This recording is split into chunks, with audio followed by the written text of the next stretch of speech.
Channel of Vadodara. Parul university ખાતે 2 દિવસના કાનૂની મહોત્સવ સંવિધાન પે ચર્ચાનું આયોજન કરવામાં આવ્યું હતું। ભારત વિશ્વના એવા દેશો પૈકીનો એક દેશ છે જેણે પોતાના બંધારણ સહિત કાયદાકીય વ્યવસ્થામાં ઇતિહાસની સૌથી લાંબી સફળતાને હાંસલ કરી છે। તેણે ખરા અર્થમાં લોકશાહીના સારને ઉપર ઉઠાવેલ છે। આ સાધારણ લોકશાહી વારસાની સાથે પારોલ યુનિવર્સિટીની કાનૂની સંસ્થાએ IIMUNના સહયોગથી પોતાના વિદ્યાર્થીઓને કાયદાકીય એસોસિએશન, જાહેર વહીવટ તથા રાજકીય બાબતોની વાસ્તવિક ગતિશીલતાથી પરિચિત કરાવવા માટે 2 દિવસ કાનૂની મહોત્સવ સંવિધાન પે ચર્ચાનું આયોજન કરવામાં આવ્યું હતું। આ મહોત્સવમાં કેટલીક એવી ખૂબ જાણીતી હસ્તીઓએ ભાગ લેશે કે જેમણે કાયદા, સેવા, ન્યાયિક સક્રિયતા, નીતિ, વિકાસ તથા સામાજિક યોગદાનના માધ્યમથી દેશની સેવા માટે પોતાનું જીવન સમર્પિત કરી દીધું છે। આ પ્રતિષ્ઠિત રાજકીય વ્યક્તિ ડોક્ટર સુબ્રમણ્યમ સ્વામી, છત્તીસગઢ હાઈકોર્ટના ભૂતપૂર્વ મુખ્ય ન્યાયમૂર્તિ શ્રી યતેન્દ્રસિંહ તથા ભારતની સુપ્રીમ કોર્ટના additional solicitor general advocate N Venkataraman અવસોમાં મુખ્ય વક્તાઓ પૈકી હતા અને યુવા પેઢીના વકીલો તથા કાયદાના ઘડવૈયાઓને પ્રેરણા આપવા માટે મંચ ઉપર ઉપસ્થિત રહ્યા હતા। ભારતના બંધારણના આદર્શોની ઉજવણી કરનાર વિષયોને અનુરૂપ આગળ વધતા મહોત્સવમાં લોકશાહીના મહત્વની સ્પર્ધાનું મુખ્ય આકર્ષણ એક ઇન્ટરેક્ટિવ વિદ્યાર્થી હતો, જ્યાં વિદ્યાર્થીઓએ મહેમાનો સાથે વાતચીત કરી હતી। ડોક્ટર સુબ્રમણ્યમ સ્વામીએ ધર્મનિરપેક્ષતાના માળખાની અંદર એક હિન્દુ રાષ્ટ્રના સ્વરૂપમાં ભારત વિષય પર વ્યાપક અને ગહન વિચારો રજૂ કર્યા હતા, જેને વિદ્યાર્થીઓના વિચારોની પ્રક્રિયાને પડકારી હતી અને તેમની પાસે રહેલી આ વ્યાપક માહિતીની પ્રશંસા કરી હતી। ડોક્ટર સુબ્રમણ્યમ સ્વામી એક પ્રતિષ્ઠિત વરિષ્ઠ રાજકીય નેતા, અર્થશાસ્ત્રી, દીર્ઘદ્રષ્ટા, શિક્ષક તથા વિરાટ હિન્દુસ્તાન સંગ્રામના રાષ્ટ્રીય અધ્યક્ષ છે, જે ભારતની સંસ્કૃતિ તથા વિરાસતોના સાર અંગે યુવાનોને શિક્ષણ પ્રત્યેની પ્રતિબદ્ધ સંગઠન છે। આ સાથે ડોક્ટર સ્વામીએ દેશમાં ન્યાયિક સક્રિયતા તથા કાયદાકીય સુધારાને લગતી બાબતોમાં ખૂબ જ મહત્વનું યોગદાન આપ્યું છે, જેના પગલે નોંધપાત્ર પ્રમાણમાં સુધારો કરી શકાયા છે। बैठूं या खड़ा हूं, आस्पद परिस्थिति मैंने कभी मेरे राजनीतिक जीवन में देखा नहीं।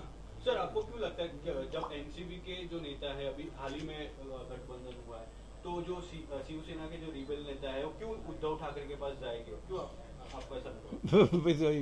बिकॉज ये मोदी किसी को ज़्यादा दिन रखता नहीं है, तो काम हो गया, तो इनको अब दोबारा कोर्ट से बचना ये सब बहुत मुश्किल है। ये जो लोग टूट के आए थे, और अब इनकी ज़रूरत नहीं है, क्योंकि अब जो जितना चाहिए था नंबर्स में वो एनसीपी से जो बगावत करके आए हैं वो कर सकते हैं, तो इनका छुट्टी करके भेज देंगे। सर, ये मणिपुर के जो हालात है, आपको हाँ। लगता है कि बर्मा और चाइना का पिछले हाँ, बिल्कुल। इनके पीछे जो कुकी प्रजाति है उनको सपोर्ट कर रही है वो? बिल्कुल 100%। चाइना का तो सारा हमारी सीमा पर हर जगह में, ये प्रधानमंत्री से ये सवाल पूछो, वो बोलते ही नहीं है। उससे पूछो कि 4000 सुब्रमण्यम स्वामी आकर बोल कर गए हैं कि आपका पार्टी का मेंबर ही हैं, वो 4024 स्क्वायर किलोमीटर चाइना ने हड़प कर ली है हमारी, जो दोनों साइड की मानी हुई, क्योंकि वो LAC बनाई गई ना, उसके पार करके आकर के वो कहता कोई आया ही नहीं, तो उनसे पूछो। सर, लेकिन ये जो बट जहाँ तक मणिपुर है 100% चाइना का षड्यंत्र है, और वो जगह में भी करेंगे। अभी उत्तराखंड में भी शुरू करेंगे, देखो। चाइना को तो मैं सबसे ज़्यादा जानता हूँ, मैं चाइना भाषा जानता हूँ, मैं उनके बारे में पुस्तक अनेक लिखे हैं, मैंने हार्वर्ड में पढ़ाया भी चाइना। वो तो दिमाग बना ली उन्होंने कि हिंदू, अब अमेरिका और चाइना 2 ही देश होना चाहिए, बाकी और नहीं होना चाहिए। अब मोदी गए थे अमेरिका, एक शब्द नहीं चाइना के लिए बोला, यानी ना मोदी ने बोला ना बाइडन ने बोला। क्यों? क्योंकि चाइना तो बहुत बड़ा है, हम इंडिया कैसे बोलने देंगे। हिंदू राष्ट्र बाबा बागेश्वर, नाम नहीं सुना, वीरेंद्र शास्त्री, नाम नहीं सुना। नहीं, वो हिंदू राष्ट्र की बात कर रहे हैं, तो क्या है, मैं कैसे रोक सकता हूँ?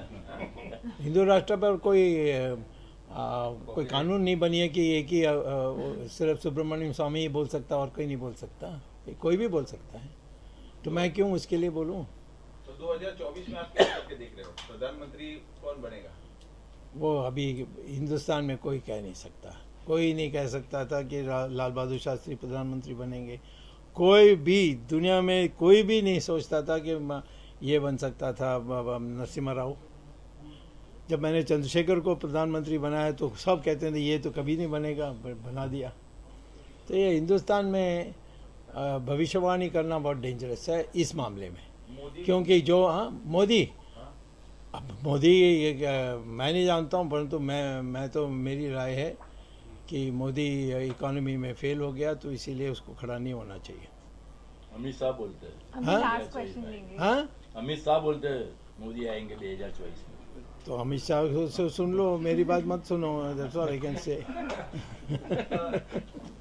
हिंदू राष्ट्र तो है ही, आप नहीं मानेंगे तो अलग बात है।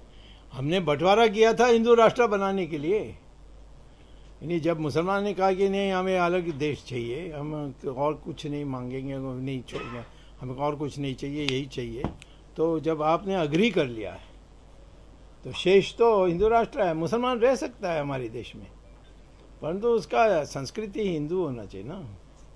वो अरब जैसे के वेश पहन के इस देश में रहेंगे, परंतु मैं उनको कैसे कह सकता हूँ? यहाँ कितने लोग अंग्रेज़ की ड्रेस पहन के बैठे हैं, यहाँ कुर्ता पजामा भी कभी पहन लो। सर एक चाइना के बारे में जो आप बता रहे थे, फेल, चाइना फेल, हाँ, और हमारी जो प्रांतों में जो गड़बड़ हो रही है उसमें फेल। अब और क्या बोलना मुझे? राम मंदिर बनाया सर उन्होंने, राम मंदिर उन्होंने बनाया तो तुम नहीं, उनके हितैषी होंगे। नहीं जो मसला चल रहा था इतने नहीं, मैं नहीं तो कोर्ट में जाकर किया, उन्होंने क्या किया? उन्होंने तो उल्टा कहा कि सारा जमीन जो नरसिम्हा राव ने राष्ट्रीयकरण किया था उसको वापस कर दो। मोदी तो उल्टा कर रहा था, टांग अड़ा रहा था। सर आप कश्मीर में जो 317 वो तो आधा ही है, अभी कुछ हुआ नहीं ना। हाँ, कश्मीर में सख्ती से जो भी पास करेंगे, हमने कहा वो जो कानून की, वो अभी तक नहीं किया। अमित शाह से पूछो ना, वो आते हैं ना। इकोनॉमी सर आप बोल रहे फेल है, तो थोड़ा ग्रोथ रेट ये कहाँ से? हमारी जो जीडीपी है वो कोरोना के टाइम में बहुत गिरी, 16% गिरी, अभी तक वो ऊपर नहीं आ पाई। बाकी देशों में सब ऊपर हो गए। तो अब जो भी थोड़ा कुछ हमारी ग्रोथ रेट छोटा मोटा है वो बड़ा चढ़ा कर दिखाती है जब आप बॉटम से कंपेयर करते हो। तो मेरे साथ डिबेट करने बोलो किसी को, तो आप ही करिए, पत्रकार लोग किसी सरकार के पक्ष में हैं, यानी दिल्ली सरकार की, और मुझे बुलाइए और कहिए कि इकोनॉमी में वास्तविकता क्या है बताइए, और मैं उसका धज्जी उड़ा दूंगा। सर नए लॉ स्टूडेंट को आप क्या मार्गदर्शन सपोर्ट करते हो कि वो अरे वो कॉन्स्टिट्यूशन में मैं सपोर्ट नहीं करूंगा तो मुझे देश से निकाल देना चाहिए। ओके सर, लेकिन सर जो पिछले दो जो बिल आए थे, किसान का जो फार्मर बिल था, हाँ। वो इम्प्लीमेंट नहीं हो पाया। एनआरसी जो एनआरसी था, और वो जो दूसरा जो सिटीजन का जो बिल था वो भी इम्प्लीमेंट। तो आपको लगता है ये गवर्नमेंट ये जो यूसीसी है उसको इम्प्लीमेंट कर पाएगी? नहीं, विल पावर या वो कर रही नहीं। देखिए, वह तो मंदिरों को से सरकार को बाहर निकालने की जगह में कई जगहों में मैं अभी कोर्ट में जा कर के लड़ रहा हूँ। उत्तराखंड में ऐसा हुआ, फिर कोर्ट में गया तो फिर वापस से हुआ, निकले। अब महाराष्ट्र में एक कृष्णा का मंदिर है जिसको वहाँ हमारी बीजेपी की जो मिली जुली सरकार है उसने अपने हाथ में ले लिया, जो हमारे सिद्धांत के विरुद्ध में। तो मैं तो समझता हूँ कि ये तो पार्टी के सबको मिलकर तय करना चाहिए कि भाई तुम सिद्धांत से इधर उधर नहीं हो सकते हो। मोदी बहुत मनमानी कर रहा है इस विषय में। राम सेतु में राष्ट्रीय धरोहर का यानी बोलने के लिए इनको क्या संकोच है? कोई मुसलमान नहीं है, क्रिश्चियन नहीं है, कोई नहीं है वहाँ। तो क्यों मैंने राम सेतु को तो बचा दिया, नहीं तो अटल बिहारी वाजपेयी ने उसको दो टुकड़ा करने वाला था। वो सेतु समुद्रम प्रोजेक्ट ऐसा लगा कर उसको मैं सुप्रीम कोर्ट में उसको रद्द करवाया। अब फिर मैंने कहा कि अब इसको एक राष्ट्रीय धरोहर बना दो, तो क्योंकि आगे कोई नहीं छू सकेगा फिर। तो अब मोदी नहीं कर रहा है, क्यों नहीं कर रहा है? तो मुझे लगता है आप गुजरात के लोगों की दायित्व है, ये मेरा दायित्व नहीं है ठीक करने के लिए। जुडिशरी प्रभावित की जा रही है, ऐसा दबाया जा रहा है, प्रभावित की जा रही है जुडिशरी को भी। इन्फ्लुएंस हो रहा है जुडिशरी इन्फ्लुएंस, अच्छा प्रभाव लगा रहे हैं। वो तो बहुत पहले से चल रहा है, ये कोई नई बात नहीं है। बट आज के जो ज़्यादातर जजेस हैं वो हाई सुप्रीम कोर्ट लेवल में, हाई कोर्ट में अभी भी बहुत कमज़ोर लोग हैं, बट सुप्रीम कोर्ट में तगड़ा है। मुझे तो टेस्ट केस है वो जो गुजराती लेडी है, क्या तीस्ता एडवर्ड, उसको रिहा मिल जाएगी सुप्रीम कोर्ट में। फिर क्या करोगे? मौत का होगी। मोदी सरकार का लॉ है, हाँ। आपको लगता है कि पॉलिटिकली और डेमोक्रेटिकली एक खतरा है? नहीं, मेरा पिटीशन कोर्ट में जज ने कोर्ट किया है, क्योंकि राहुल गांधी ने मेरे पिटीशन को ही कोर्ट किया जो मैं सुप्रीम कोर्ट ने ऑर्डर दिया है। मैं तो एक ही बात कहता हूँ कि जो ये क्रिमिनल पार्ट है कि आपको जेल भेजना, ये नहीं होना चाहिए। दुनिया में कहीं नहीं हो रहा है। इंग्लैंड जिसका कानून हमने नकल किया उन्होंने भी हटा दिया है, का फाइन लगाओ, उनका कोई संपत्ति उठा लो, बट इसको जेल भेजना कि तुमने ठीक से नहीं बोला, वो अब बहुत पुराना हो गया, उसको हटाना चाहिए। और मैंने ट्राई किया था, मैंने पिटीशन फाइल किया था, बट मोदी की सरकार के जो अटॉर्नी जनरल थे वो भी गुजरात के थे, क्या पता नहीं, तो गुजरात के थे। हाँ वो लंबा वाला, हाँ तो तुषार मेहता नहीं, वो तो साधु संत है। वो मुडगल रोहतगी मुकुल हाँ मुकुल रोहतगी, वो तो बदमाश नंबर 1 है। सर, अब मोदी को वैश्विक माने ग्लोबल लीडर, क्यों? क्योंकि वो जहाँ भी जाते हैं लोग उनके पैर पड़ते हैं। अच्छा, हाँ। वो तुमने अरेंज किया था क्या? नहीं तो इनको क्यों दिलचस्पी है? अब इंटरनेशनल क्या है, कौन है, मैं भी जाता हूँ बाहर, तो मुझे ये कोई बड़ी चीज़ नहीं है। मैं तो सोचता हूँ देश के अंदर तुम जाओ, मणिपुर में, वहाँ जाकर पैर छुआओ, फिर मैं विश्वास करने के लिए तैयार हूँ। विदेश में जाओ तो किसी भी प्रवासी भारतीयों को से आप पैर छुड़ाने के, कोई अंग्रेज नहीं छूता है, कोई सफ़ेद चमड़ा नहीं छूता है। कैसे कर सकता है इंडिया?